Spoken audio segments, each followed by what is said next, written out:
একজন এমপি, আমার কাছে এত টাকা কই থেকে আসবে? তখন আমি কি করব? এই টাকাটা যদি আমি বের করতে হয়, তাহলে প্রবাসীরা যখন মাস শেষে স্যালারি দেশে পাঠায়, ওই টাকাটা দেশে না পাঠিয়ে আমার একজন লোক থাকবে দুবাই, ওই টাকাটা দুবাই ও কালেক্ট করবে এবং ওই প্রবাসী ফ্যামিলিতে আমি আমার কালো টাকাটা দিয়ে দিব। তো এভাবেই আসলে হুন্ডি চলে আসে। তো সরকার আসলে সচেতন করা উচিত, সরকারের আশেপাশে যে লোকগুলো আছে ওদেরকে সচেতন করা উচিত।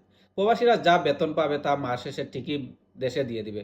যদি আমাদের সরকারের যদি আশেপাশের লোকগুলা যদি সচেতন না হয়, তাহলে হুন্ডি অনেকটা বেড়ে যাবে এবং সরকার কখনো লাভবান হতে পারবে না।